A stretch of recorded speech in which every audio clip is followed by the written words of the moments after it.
ইরানের দেয়া প্রস্তাবকে আবর্জনা আখ্যা দিয়ে তা প্রত্যাখ্যান করেছেন মার্কিন প্রেসিডেন্ট ডোনাল্ড ট্রাম্প। বিপরীতে এখনও বন্দুকের ট্রিগারে আঙ্গুল আছে বলে হুঁশিয়ারি দিয়েছে তেহরান। দুপক্ষের এই বৈরিতার মাঝে নতুন করে নাম এসেছে আরব আমিরাতের। ওয়াশিংটনের পর পাল্টা ইরানের পাঠানো 14 দফা প্রস্তাব প্রত্যাখ্যান করেছে যুক্তরাষ্ট্র। এসব প্রস্তাবনাকে আবর্জনার সাথে তুলনা করেছেন মার্কিন প্রেসিডেন্ট ডোনাল্ড ট্রাম্প। ওয়াশিংটনের এমন মন্তব্যের পর মধ্যপ্রাচ্যের যুদ্ধবিরতি লাইফ সাপোর্টে আছে বলে মত বিশ্লেষকদের। ক্ষুব্ধ তেহরানের কর্মকর্তারাও। আঙুল এখনও বন্দুকের ট্রিগারে আছে বলে হুঁশিয়ারি ইরানের। তেহরানের পরবর্তী পদক্ষেপের ভয়াবহতা যুক্তরাষ্ট্রের কল্পনার বাইরে বলে হুমকি দিয়েছেন স্পিকার মোহাম্মদ বাঘের। সময়ের সাথে সাথে দেখা দেয় নিত্য নতুন প্রয়োজন। রেডি থাকতে হয় প্রতি মুহূর্ত। তাই এলো ইনোভার, যেন আপনি লাইফে থাকেন রেডি প্রতিদিন।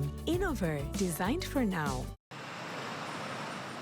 যুক্তরাষ্ট্রের সাথে সংঘাত শুরুর পর ৭৪ দিন ধরে ইন্টারনেট পরিষেবার বাইরে ইরানের মানুষ। যুক্তরাষ্ট্র ও ইসরায়েলের সঙ্গে যুদ্ধ শেষ হলেই ইন্টারনেট স্বাভাবিক হবে বলে জানিয়েছে তেহরান।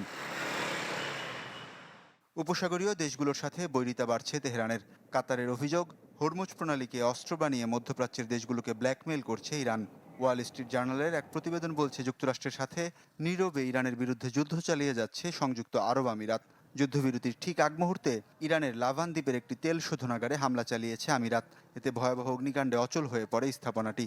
মার্কিন পক্ষপাতের কারণে সংঘাতে আমিরাতে অন্তত ২৮০০ ক্ষেপণাস্ত্র ও ড্রোন হামলা চালিয়েছে ইরান।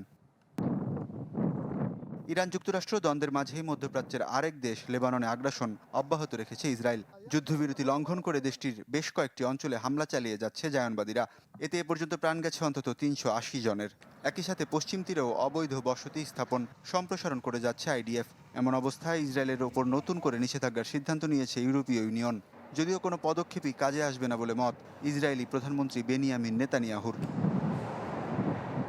ওয়ালিউল্লাহ ফারুক, চ্যানেল 24।